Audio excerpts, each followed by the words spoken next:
Michael Nolen here, realtor with Coldwell Banker Residential Brokerage in Ocean City, Maryland, and I'm here with Sam Kosner, First Home Mortgage in Ocean City, and we're going to cover 5 tricks to help you not derail your condo buying process.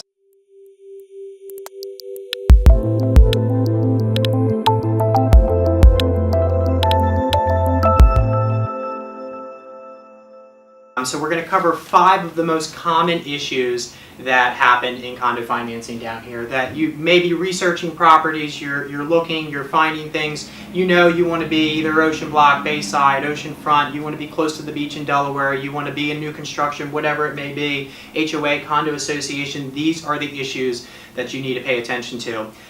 So I've summarized this in my blog article on myrealstatespot.com/blog, where you'll be able to read more about this and download this helpful Fannie Mae worksheet that I have here that Sam's provided me that gives the guidelines on some of the most common issues that are gonna potentially derail your financing.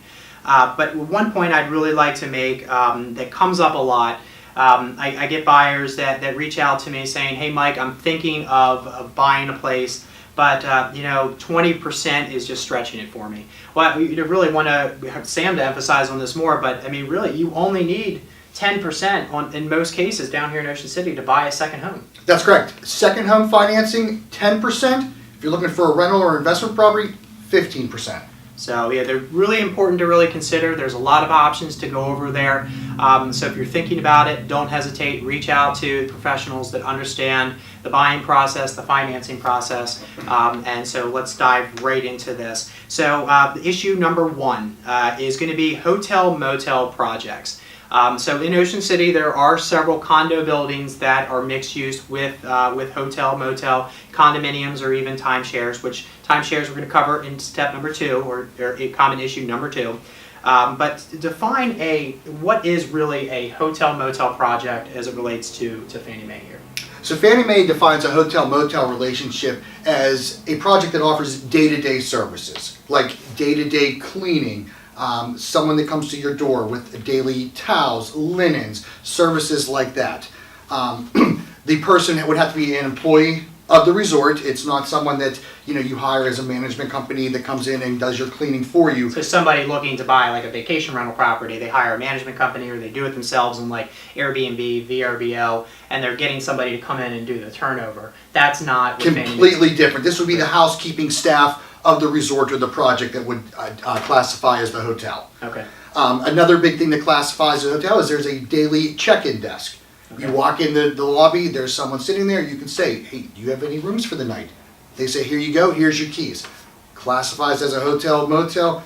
Fannie does not like that. Yeah, and there's, it might even be, if you're thinking about this and say, "Oh, well, I've seen some condo buildings in town, they have on-site property managers or on-site vacation rental companies." Is that the same?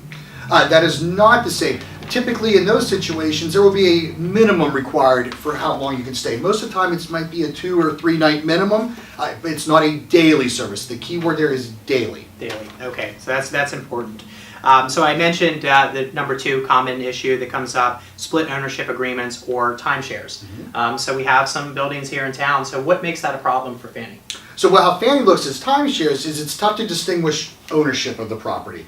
Because with the single unit, you have one owner or a few people that own the property. With a timeshare, you could have one owner, 4 owners, 10, up to even 20 owners. So it's tough to pinpoint ownership of the property, to kind of keep track of HOA dues, and also to make sure, from a foreclosing perspective, it's tough to narrow down the owners because of the timeshare ownership. Okay, so really important. But there are buildings in town that have mixed use, either a condo and timeshares. So you have 2 associations that are running it typically. One association runs the condo association, the other one that runs the timeshares, but it's all within the same project in a sense.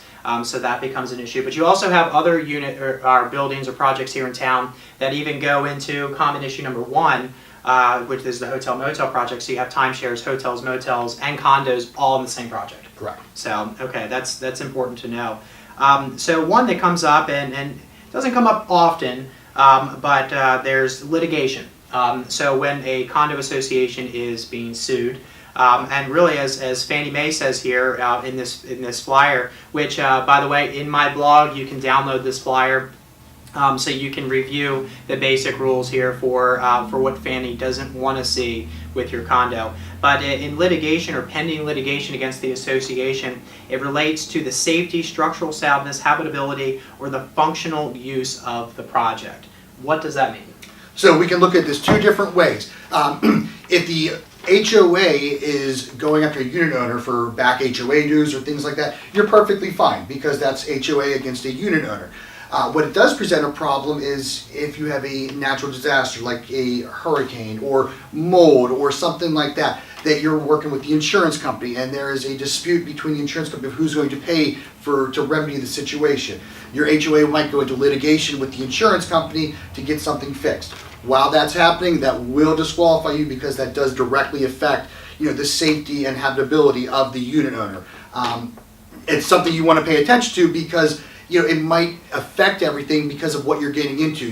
It might drive up assessments. It might drive up some other factors here. So you really want to pay attention to make sure your condo you're purchasing in is not involved in active litigation. So yeah, that's really important. Especially make a point that that dues could potentially go up. Mm-hmm. That's a concern. That and even special assessments. So there's things that you can look at with your agent, working with and identifying different projects to buy into. Things that could potentially cause for a special assessment.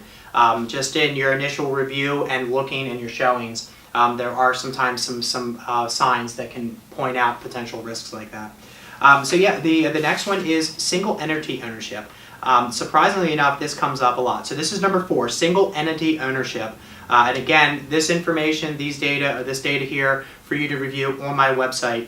But like projects 5 to 20 units, you can, a single entity or a single person could own 2 units of those 5 to 20 condominiums in a project. Correct. So, and if there's 21 or more units in the project, it has now recently been increased from 10% to 20% ownership, which that's a big thing because if you've been affected by this in the past where you were subject to the 10% rule, it's now 20%. So if this has happened to you, call Michael. Things have changed, guidelines have updated. You might now be in good shape. Yeah, that's a good point because that 10%.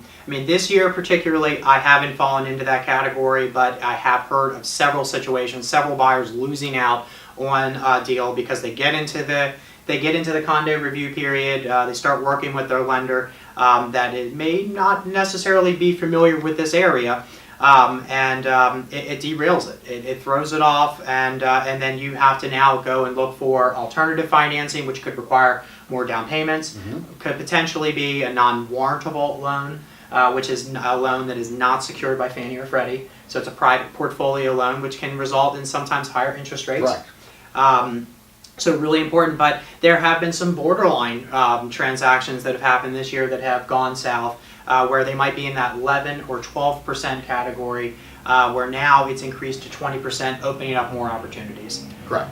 So last one, number 5, really not a concern in Ocean City, but I just like to keep it in the back of everyone's head, is mixed use, so non-residential and commercial spaces, which this guideline recently changed from 25% to 35%, meaning that out of an entire project, 35% of that project can be non-residential commercial space. Great example, the boardwalk. Correct. Right. They have units down on the lower level servicing stores for the boardwalk. There's a commercial spaces above it are residential, but 35% or less can be commercial spaces. That's correct, and it's 35% of the total square footage. So not only projects on the boardwalk that have the storefronts, also keep in mind this includes restaurants or other facilities that are inside of your project. As long as it's under the 35%, you're good to go. That's great. That's great information. So yeah, if you have any questions about this, again, the Fannie Mae guide, it's the ineligible project characteristics for condos in Ocean. This is going to be a helpful guide anywhere that Fannie Mae funds. But if you have questions specific to our coastal resort market, Ocean City, Delaware beaches, let us know. I can help you with buying, selling, you name it. And Sam's here, great resource for condo financing in Ocean City, Maryland. So follow my blog, visit my article at myrealestatespot.com. /blog, download this guide, contact Sam, there'll be a link to get in touch with him, and as always, I will see you in my blog.